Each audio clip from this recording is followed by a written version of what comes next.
the past of an enslaved man into what I fondly call lemonade, which is forever evolving. And remove that, because the theme is so poignant at this time. The time is now. The lives of Black men, past, present, future, are in a crisis. The negative narrative Black men and our achievements and aspiration has been diminished. So I thank you.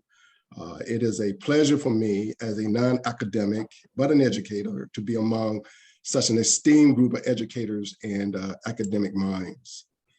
To my co-panelists, and it's just hard to call Dr. Moore a co-panelist, as you listen to his bio, he was my doctoral classmate. So we were classmates at first.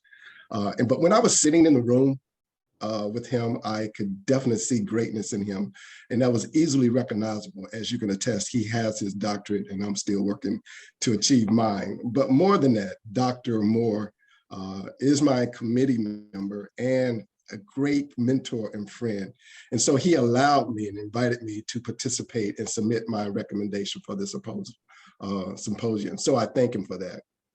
So funnily, and I say funnily, I am a first generation college graduate. And that's odd to hear someone say that at this point in time, but I am.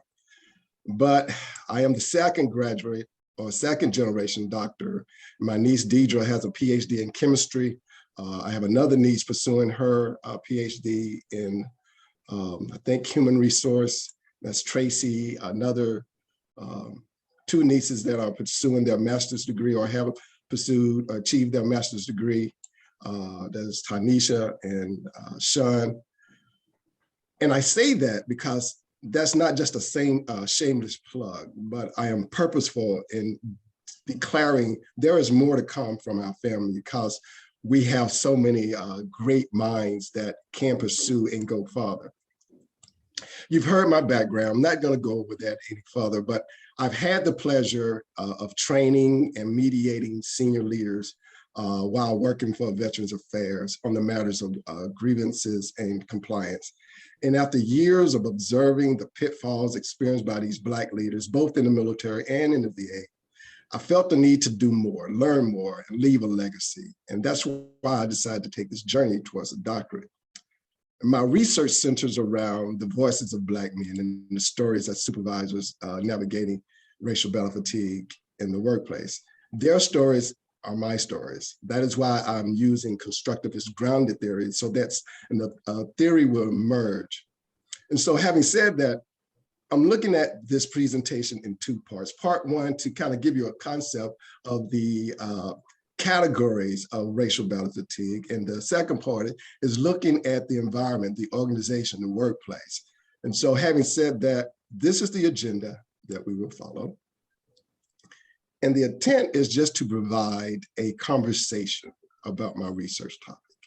I'm not going to go into the structural dynamic of the methodologies and the frameworks and things of that nature, but I want to kind of give you my thinking and why I pursued this, and it has to do with my experience. This is why I'm passionate about this.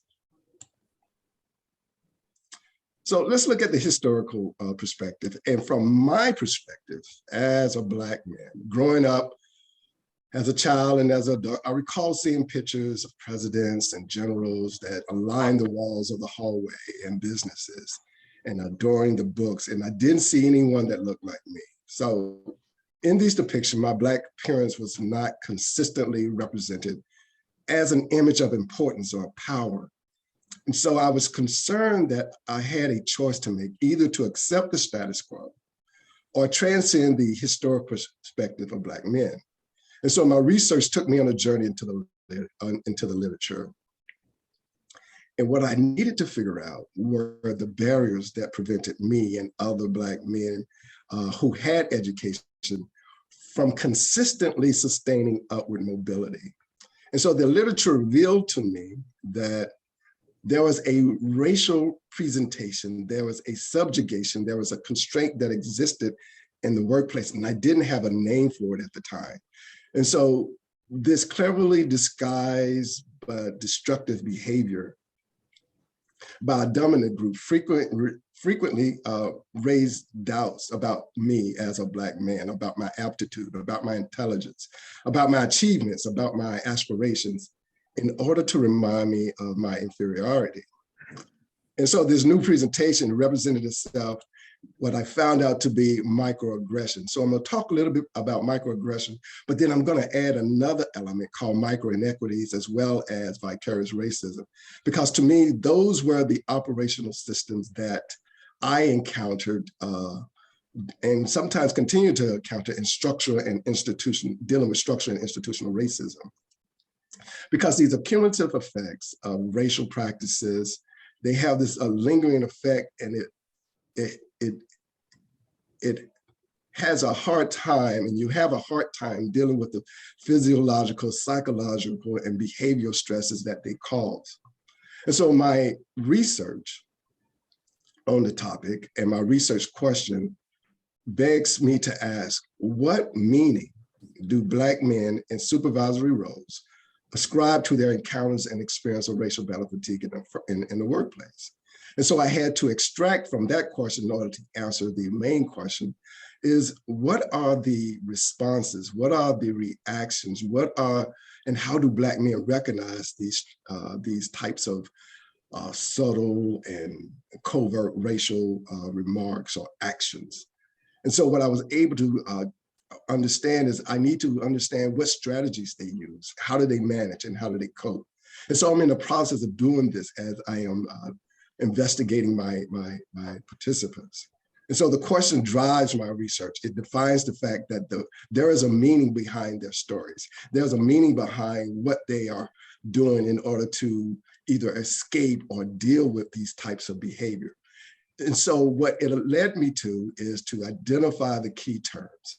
And here are the key terms that I'm using to help me to navigate my research for the components of dealing with both racial microaggression, racial micro-inequities, and vicarious racism. And I would tell you there's limited literature on these topics as it relates to Black men.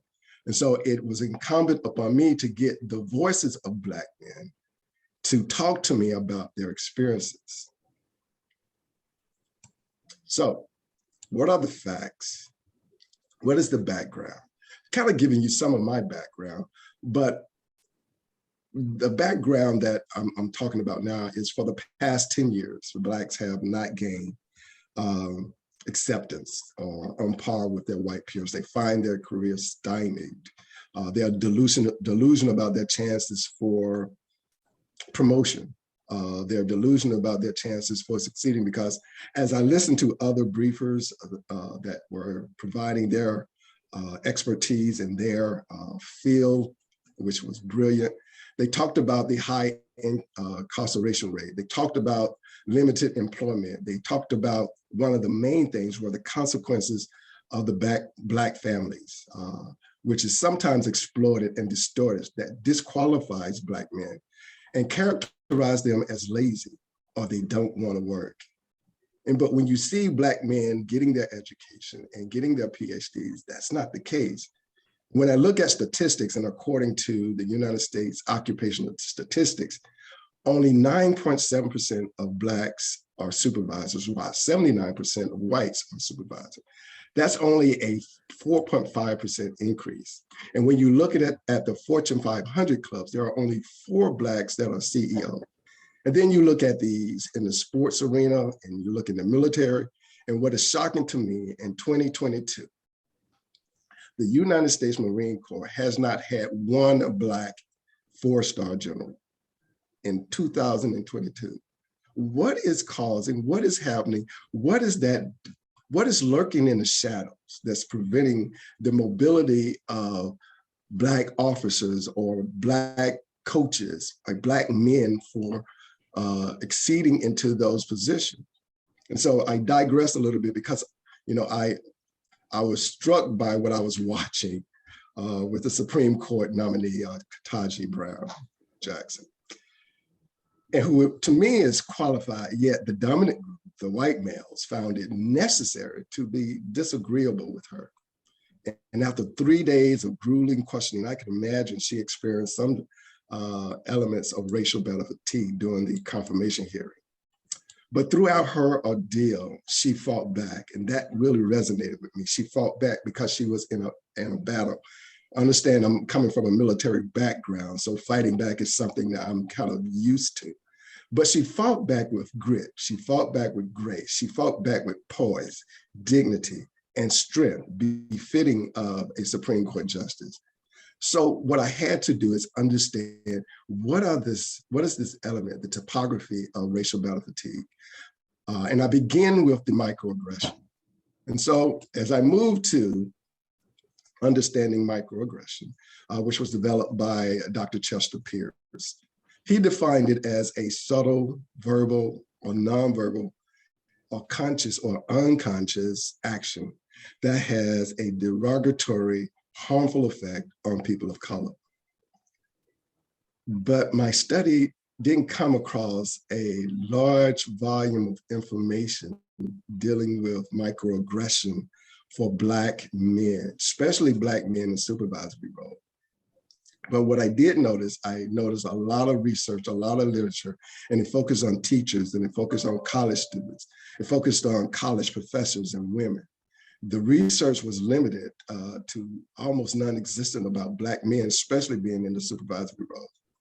But as I was doing my research, because I love doing research, there was a fun fact that I found out about Dr. Pierce, and I'll just share it quickly. Dr. Pierce was the architect for Sesame Street, the Sesame Street program. You may not know that. He designed what was called the show's hidden curriculum, which means he was trying to help young Black children develop a strong sense of self-worth through positive role models. So I do remember Gordon, I do remember Susan from Sesame Street. So having said that, let's look at the conceptual model, not the framework, but the model of racial battle fatigue. And we're going to start with microaggression. And what I was able to gather from my research was people of color experience daily battles of attempting to deflect racism. And what causes them and triggers them are these psychological stressors. And here are some of the examples as you look at the slide. And then there's those physiological responses, headaches, so many other problems that they deal with. And then there's that outward action, whether I need to work hard or whether I need to try to focus my energy somewhere else. And so what I was able to do is to understand that there's a battle happening, trying to deal with racism and stereotypes and discrimination in predominantly white spaces. And so the conceptual framework, conceptual model, not the framework, provides that construct that I was able to kind of understand what I was experiencing. And so now I have an idea of the effects of microaggression, but how is that experienced? I'm glad you asked that question. It experienced, and I like the way Dr. Pierce designed it. He used the acronym STEM. And the acronym STEM is not for science, technology, engineering, math, but he said that it is more of space, time, energy, and motion. And what I like about what he described in this regards is these are the experiences that Black men in supervisory position have to constantly deal with. Because in the environment where they are sometimes the only one of their type in the organization, they're in an uncomfortable environment.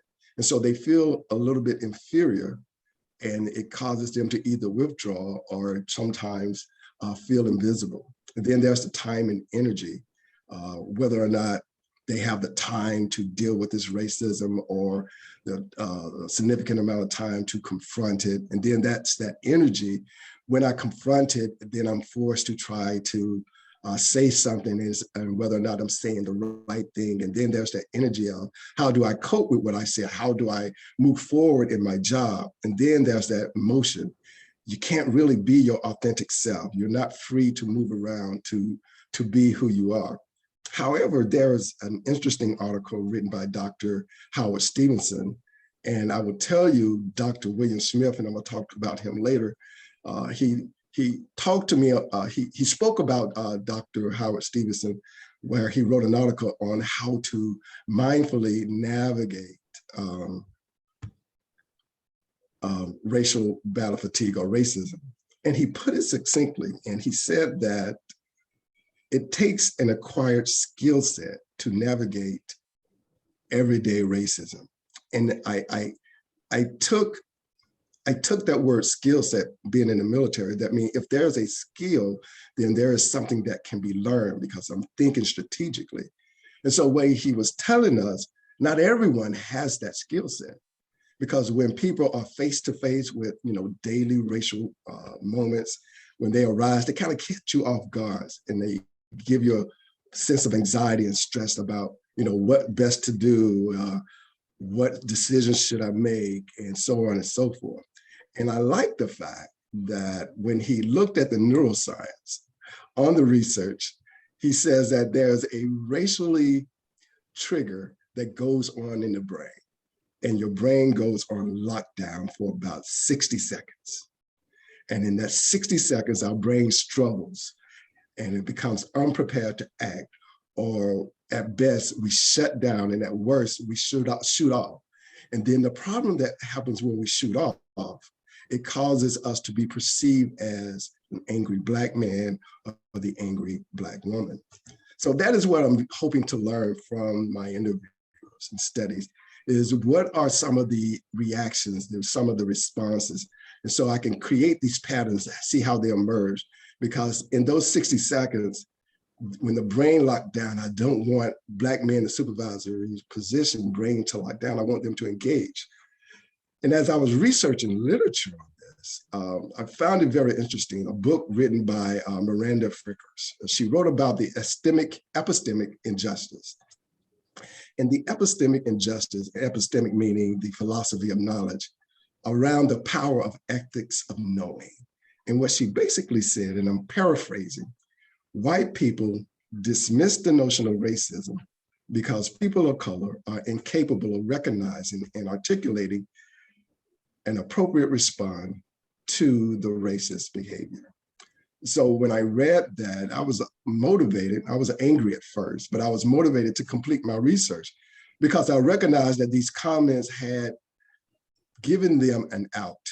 And what I'm hoping from my research, by interviewing Black men in supervisory position, that they provide me answers, patterns of behaviors, in order to identify manageable coping strategies for other Black men. Now, what I'm going to talk about next is racial battle fatigue. And I have the pleasure of meeting with Dr. William Smith next week on Wednesday to have a sit down. And so it's an honor to be able to speak to a professor who coined racial battle fatigue, because having served in the military in the aftermath of Desert Storm and 2 deployments in Iraq, I kind of understood battle and I understood fatigue, but I didn't and was not aware of the term put together called racial battle fatigue, which I experienced. And so my research is a reflection of my career, of my encounters, and the toil that I had to endure in my career. And so Dr. William Smith, he describes racial battle fatigue as, and I quote, as a stress overload experienced by people of color who are constantly bombarded with racism on a day-to-day basis. And their coping strategies are overloaded when you can't deal with normal things, because this additional stress, these stressors are called physiological, psychological, and behavior responses. And those responses stresses the body in such a way that it takes away life, takes away their life. And so for this reason, he was concerned about the lower mobility rate of Black men in the workplace environment and the high mortality rate, dealing with the aggregate inability to control their social economic status, as well as the social agitation that they face dealing with racial battle fatigue. And so as a part of my research, because of what my experience showed me, I included the categories of micro-inequities and vicarious racism. And the reason why I included those, oops, too far, was because I felt there was a triune effect of racial microaggression, racial micro-inequities, and vicarious racism. To me, it provided a holistic perspective of the psychosocial experience where race-related stressors attributed to even more of an exhaustive experience factors of racial battle fatigue. Because when I look at micro-inequities that I experienced, there was a lack of fairness. There were people in our organization who were getting positions and deployments that was denied to other Black people because as a ROTC graduate, West Point graduate was always giving more opportunities than those that were not academy graduates. So we were overlooked. We were also overlooked because if you didn't graduate from an HBCU, you were definitely overlooked. And I didn't graduate from an HBCU. I had the leadership to think, because I graduated from JSU, which is Jacksonville State University.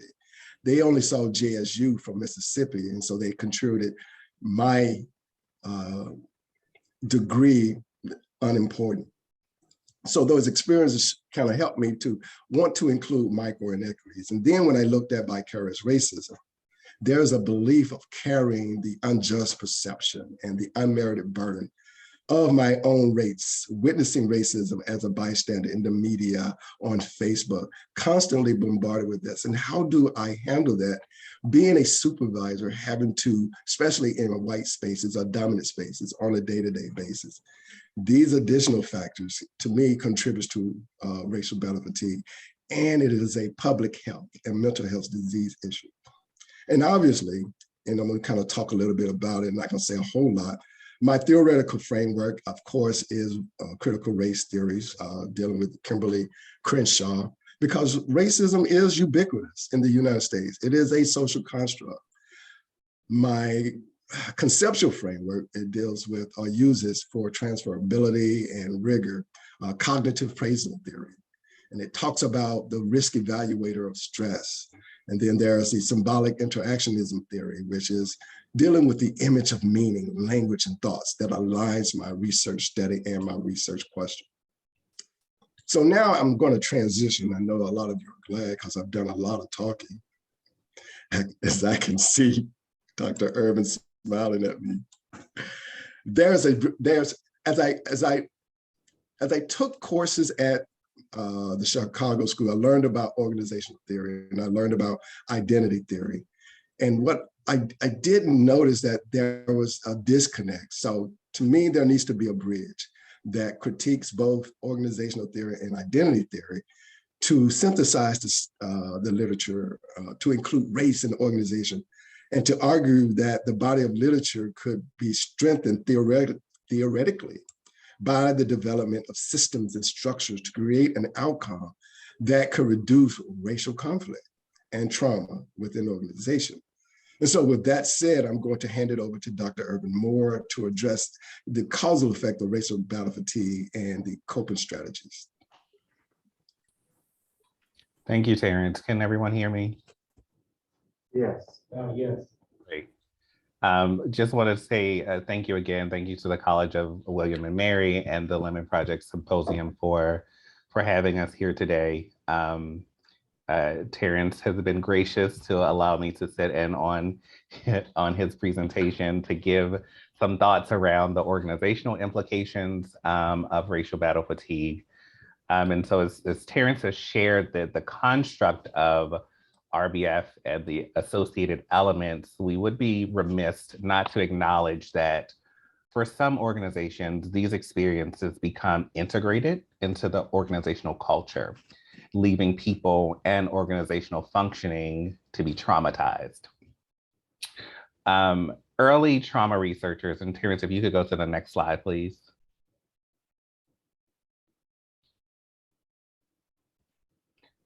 So early researchers define organizational trauma as a fundamental organizational health issue that will present in every sector, every industry. And organizational trauma is defined by some characteristics. So value systems and beliefs that are pathological and operate both consciously and unconsciously. So think racism. These repeated woundings that radiate and cause stress at all levels of the organization. So at the individual, the unit, the leadership, and the organizational level, where you might see some productivity start to decrease, where there are processes that are broken down because of the emotional strain on each of those systems. There is an environment that is considered not psychologically safe. So organizational trauma can be sudden, it could be direct, it could be vicarious, and it may look differently depending upon the context, the situation. It might be the toxic work environment where people don't feel valued. It could be an abusive leader who may not coalesce the workforce, or it could be experienced as a microaggression, a micro-inequity, or the vicarious impacts of witnessing or interpreting racism from another, which Terrance and Dr. Smith, who I believe is in the room today, coined racial battle fatigue. So in all, organizations can be the vehicle, the perpetrator for which racial battle fatigue and trauma exist and persist. Terrance, if you could go to the next slide, please. So I studied organizational trauma. Particularly, I was interested in understanding the influence of organizational trauma amongst government leaders, specifically during times of transition. And so some of my findings suggested that there are behaviors in a government context that puts organizational systems in what is referred to as this trauma zone, or a space where the risk of trauma experience is more pronounced. And there are actions and behaviors that kind of exacerbate and facilitate these trauma experiences within the organizational system. So one of my participants talked about the deference given to white leaders in this chaotic system of transition and the added pressure of navigating uncertain terrains because she was Black. The fear of job loss, the demotion, the seeing other people being demoted or riffed in a government context. Those thoughts were pervasive in her mind. And remember, I was looking to see how leaders manage the emotional reactions of their staff. But what I got was many of the leaders sharing their own personal experiences of anxiety, stress, frustration in this liminal space of transition. And as I look back on the data, the largest portion of my sample, and like Terrance, I did a constructivist grounded theory study, the largest portion of my sample were African-American or Black, and they were women. The women by far shared the most, these Black women by far shared the most vivid experiences and recollections of their perceptions of being traumatized by an organization or within an organization. But I only had one Black man in the sample.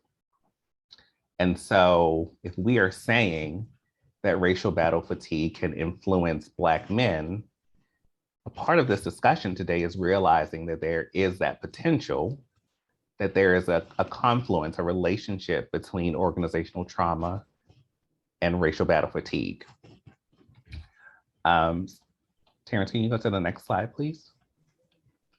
So some of my recommendations is that there needed to be more studies on the impact of race and organizational trauma, that given, again, that the organization can be the vehicle for racial battle fatigue. And when we're talking about supervisors or Black male supervisors, the organization has a key role in how that experience happens, how it's navigated, based again on the organizational culture, the values, and the beliefs that are embedded in the system. And remember, when we talk about organizational culture, there are some things that are visible and explicit, but the bulk of what happens in an organization happens at the unconscious, the subconscious level. There are assumptions, there are basic assumptions that we take for granted. And so Vivian and Horman call those taken for granted assumptions within an organization the shadows of the organization. And so while we often focus on the strengths of how we meet productivity, how we meet our bottom line, there are still all of these dysfunctions that are happening in the shadows that impact how we move towards really organizational health in a positive way. We bring our whole selves to our organization, so our personal histories and experiences in the world are extended in our interactions in the organizational space. So if otherness is cultivated or exacerbated, whether it be through the unconscious or the conscious actions, behaviors, or processes, these things can be re-traumatizing. And think about experiencing re-traumatization every single day when you walk into an office as a Black man, where the images of the Black male body in the media, the experiences of the lived experiences of every day, and you're re-traumatized, but you're going into that same space every single day. And you're learning how to cope with that same re-traumatization. For the psychology and the status of Black men, it's threatened when they work in these systems, these organizations where implicit racial bias is a pathology. And when we go back to the conceptual model of RBF, the outcomes of these felt threats, and I say felt because whether we process the racism cognitively, whether we think about it, whether we process them emotionally or behaviorally, they are experienced. And so they are felt, which can lead to the psychological, the behavioral, and the physiological stress responses that Terrance showed in the microaggression slide. Terrance, next slide, please.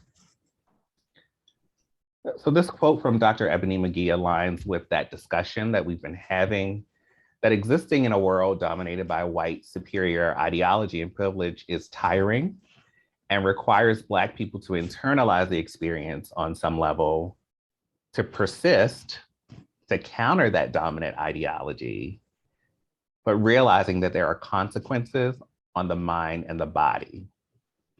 We're saying that these are the places that racism and bias target, our bodies and our minds. But then how do we cope? Specifically, how do Black men cope?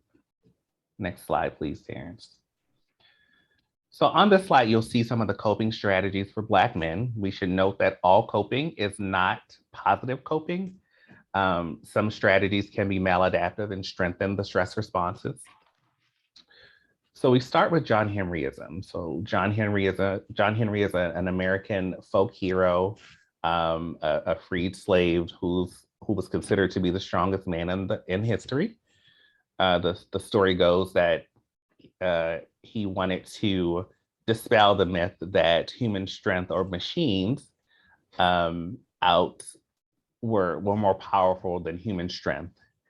And so in a contest with the steam-powered rock drilling machine, John Henry pushed himself to death to prove that he could outperform this machine. So John Henryism has been studied as a Black male coping strategy that Black men attempt to overcome the barriers of being othered or treated less than by overexerting themselves and focusing on proving that they are motivated, hardworking, that they are not weak, that they can overcome the stress responses with their masculinity, and really dispelling those ideas that Black men are less than. Then we have cool pose, which I also term unbothered, right? The reactions are internalized. You don't let your guards down. You keep your composure, even in the moments of distress. We go to grit and perseverance, which is closely related to the resilient capacity to overcome adversity. An individual pushes through the chaos because there's a longer term goal. It's that proverbial light at the end of the tunnel. So we think about those hearings, those justice hearings this week, in the midst of that adversity, in the midst of a lot of the contention of those conversations, I would imagine that Judge Jackson Brown is focused on the longer term goal, right? Then there are others like allyship or advocacy, involving oneself in mitigating the influence of racial bias. Mindful isolation, or what we in psychology term disassociation, An individual might cut off the responses to the triggering situation or avoid it altogether. Discharging energy is how we release the stress from our minds or bodies. So it could be exercise, could be therapy. But remember, all coping is not positive coping. And so that energy can also be discharged in more negative ways, like the use of substances or other compulsive behaviors like gambling. Next slide, please, Terrance.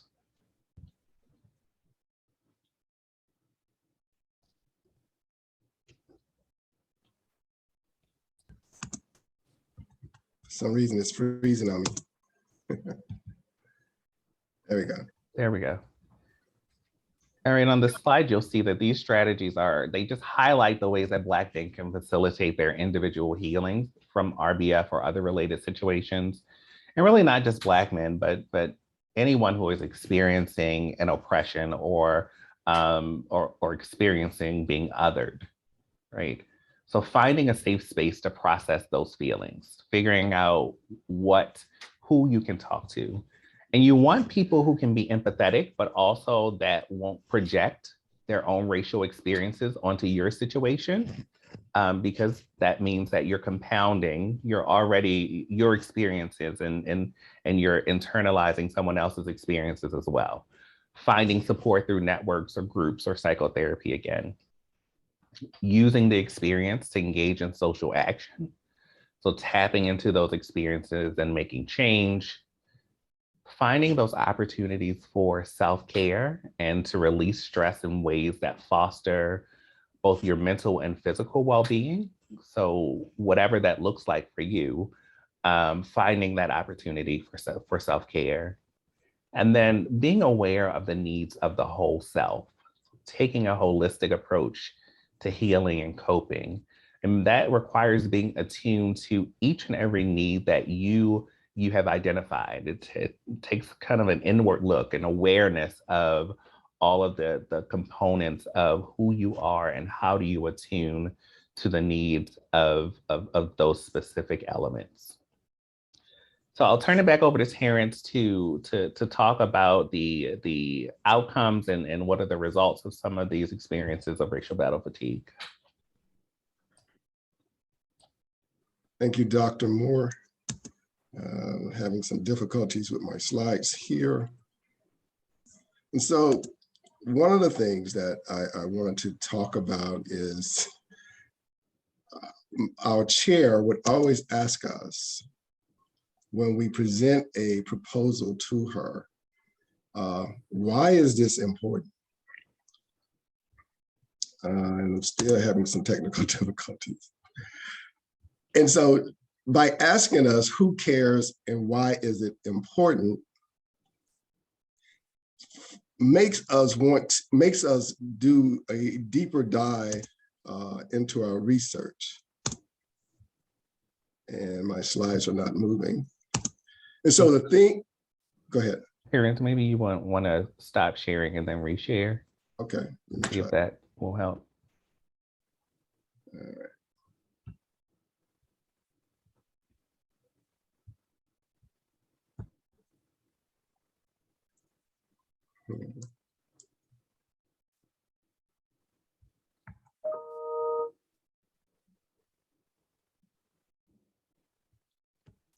All right. Too fast. Okay. And so, as I was saying, the chair would ask us, who cares or why does it matter? And so you really have to dig into your research to try to figure out why is this important? And what helps when you have symposium like this, that says the time is now, the lives of Black men, past, present, and future are at stake. And so as I look through why does it matter, we look at the occupational inequities, we look at the organizational cause of discrimination, and then you look at the main reasons for the study of racial battle fatigue, especially dealing with Black men, because according to the American Human Development Report, Black men are the most vulnerable US racial gender group for almost every health condition that medical researchers monitor. And that was astounding to me because Black men hold positions throughout organization worldwide. And as Dr. Moore was talking about, when you're talking about trauma and re-traumatization, having to go into these organizations and experiencing this over and over again, navigating their trajectory and their mobility and confronting racism all at the same time, it is demoralizing. And so this story has not been told. And what I really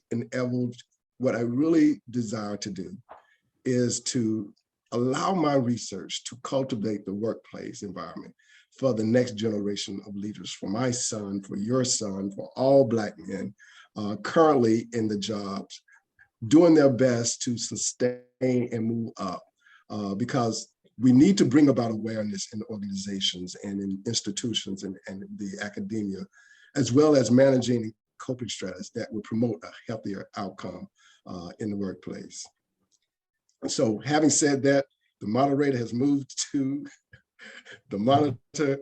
I thank you all for this opportunity to present my study as I continue along my doctoral journey. Thank you.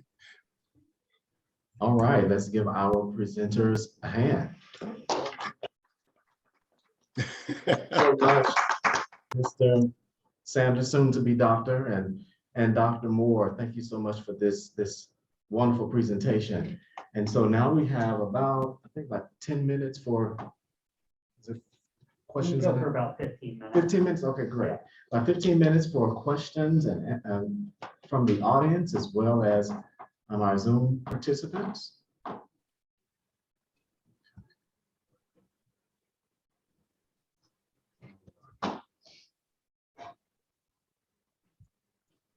And also, can you stop sharing your screen? Okay. Although we have a lovely presentation. Thank you. As you were talking, I'm sorry, I had something I was going on because I was thinking about the work of a sociologist, Celeste Watkins Hayes, and a term she deals with in her book, Remaking a Life, Injuries of Inequity. Want to know if you had interacted with her literature and thoughts on that as it pertains to your study that's focused on racial battle fatigue. Let me just add that that's a no, and I would like to get her name. So yes, I will give you that information. Oh, absolutely. Celeste Watkins Hayes, CELESTE, Watkins, WATKINS Hayes, HAYES, and her book, Remaking a Life, how women living with HIV and AIDS confront inequality. Okay. She deals with this term of injury of inequity, which are the wounds created by structural barriers and violence. Absolutely. Thank you so much for that. But in the room, does anyone have anything you'd like to ask? Okay. Dr. Sanderson? Dr. Sanders, Mr. Sanders. Supposed to be Dr. Sanders. Thank you. Dr. to be Sanders, okay. I'll accept that. Okay, you mentioned that your studies included mostly African-American women sharing their experiences, and you had one Black man in the sample. Now, what do you attribute that to? Do you find that Black men are not as forthcoming? Or do they not want to talk about their experience? Did you have a difficult time getting Black men to participate? I don't think he heard your question very quickly, so we have someone. Okay. Dr. Moore, that question goes to Dr. Moore. Yep. Okay, I'm sorry, Dr. Moore. Mm-hmm. You mentioned that you did a study and the Black women shared their most vivid experiences, but there was only one Black man in the sample. And I'm just trying to determine what that was attributed to. Did the Black men want to share? Were they forthcoming? About sharing what happened to them, or? Yeah, that's a great question. So there are more men. Yeah, so what I would say is I would attribute it to two things. I would attribute it to first the sector, so public sector, just working in government. When you look across the government, there's a significant difference between Black men who are in leadership positions, so those in GS 14 or 15s, versus Black women. I think it's also recruitment. So if I was targeting more Black men in that sample, it would have taken a different sampling strategy. So I think those are a couple of reasons. I don't know if it's because Black men don't want to talk about their experience, but I will say that even just across when you're studying government workers, there is a fear about speaking about their government experience because of fear of any type of reprisal, right? And so one of the things that I mentioned in my study is that some of the legislation that as government workers are kind of, they fear all these things around like the Hatch Act and making sure that they're in compliance with certain things. So I think it was hard just generally to recruit participants because of the apprehension of specifically talking about trauma within the federal government space.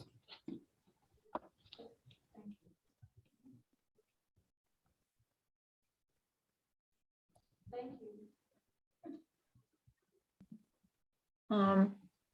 The focus of your study seems to be how the Black man is to cope with a hostile work environment. Has there been any thought to doing something about those responsible for the hostile organization?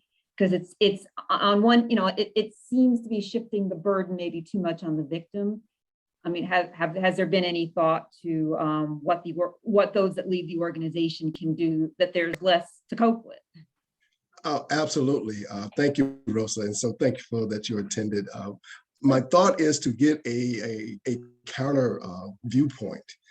You and I have talked about that a little bit, but it's interesting to see from their perspective what they have heard or experienced in order to kind of, offset what they believe to be each other experience, and to kind of find a bridge to where we can kind of collectively address these issues, especially as Dr. Moore talked about, where the organization can take a lead in order to create policy that will directly allow for a much more structured way to address these types of issues.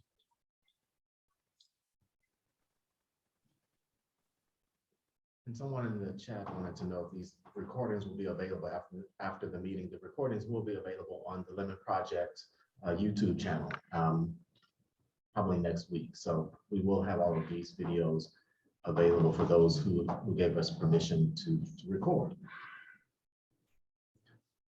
Anyone else in the audience with a question? Okay. This question is for Dr. Moore. During your presentation, I saw the recommendations on dealing with the issue at hand, and one of the suggestions was the cool pose. And I know I've heard a little bit about this before, but never in the context of dealing with this in the workspace. And I know that I work with students, and I've seen them kind of lean into the cool pose when it comes to dealing with some of the microaggressions, especially on the college level. And I've kind of seen a little bit of this on the professional side. So I want to just go into a little bit more detail of what that looks like, because I haven't seen it necessarily in the physical sense. I have seen it in a more verbal arena where individuals are checking individuals per se, verbally, based off of some of those microaggressions, the issues that they're seeing in the workplace. Is that kind of the same thing, or is it something a little bit different? Yeah, I think what you're explaining it's the same thing, but I think what you should also realize is that it will look different based on the person, right? Like we're all individuals, and so the way that we present our what I term being unbothered is that you're not physically showing that you're bothered, right? You could respond. There could be a verbal response that is still professional, but it does not, you're not physically rattled, right? Your body language doesn't allude to there is some type of distress, and you could be fuming inside, right? That like, but you're saying to yourself, I am not going to let this person antagonize me, or these people antagonize me to the point where I'm going to allow them to narrate who I am as a Black man and how I'm going to respond. And so I think your example for working with college students is really great, because I think when we're talking about generationally, there is this ambivalence that looks different across generations, right? So for older folks, they internalize a lot of stuff in ways that younger people can't, but there's a different way that younger people sort of posture in terms of not being affected, right? So I think across generations, it looks differently, but it's the same concept. Thank you. This is for Dr. B. Sanders. I believe you used the term, you referred to epistemic injustice. And you said white people dismiss the notion of racism because Blacks cannot effectively articulate racism. Is that? Yes, ma'am. That's the gist of what you said. Yes, But ma'am. there are white people who dismiss the notion of racism, even when Black people do articulately and effectively, articulate their racism. So I just thought that was interesting, because if a white person wants to dismiss racism, it really doesn't matter how well it's articulated. If they don't want to receive it, they can dismiss it. So could you just expound on that term? Sure. Epistemic injustice? Yeah, so the term epistemic injustice, it was looked at first, the testimonial aspect of it. And so what Miranda Fricker was trying to articulate, dealing with the act of knowing, her perception was that in the culture, or in the white culture, they will say certain things that will allow them to feel as though they have the upper hand. And because they feel as though they have the upper hand, they are able to say certain things and feel as though when they say these things, African-American, Black people, Black men, Black women, people of color can't articulate that they have been, they've said something that was racist. But what I found was interesting after I saw the research, there was another doctor by the name of Applebaum. I can't remember her first name. She countered that comment, and she said the difference between whites understanding the epistemic of knowledge of knowing that they have been racist terms have been used is because white people are ignorant to the fact of racism. And I was like, that's absolutely right. And so what they do, they ignore the fact that they have made the comment, therefore making themselves ignorant. And so I said, okay, it really shows the fact that even though she believes the perception of racism cannot be articulated by Black, it is based on your ignorance of not knowing that you have created harm with your words.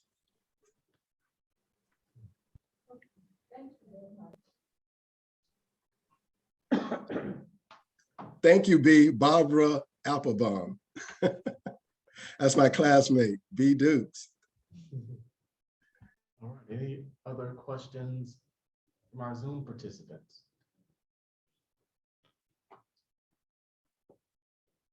Any other questions from the audience present? Well, this has been a wonderful conversation. I'm sorry. Someone speaking? Sorry, interrupt. Cameron Ayler.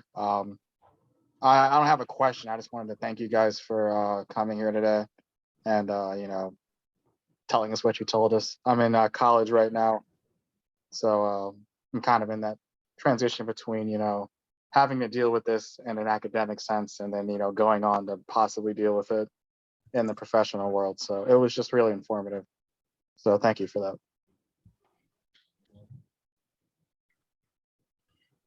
Again, thank you to both presenters. Thank you for this dynamic presentation. And thanks for our attendees online and those who are here in person.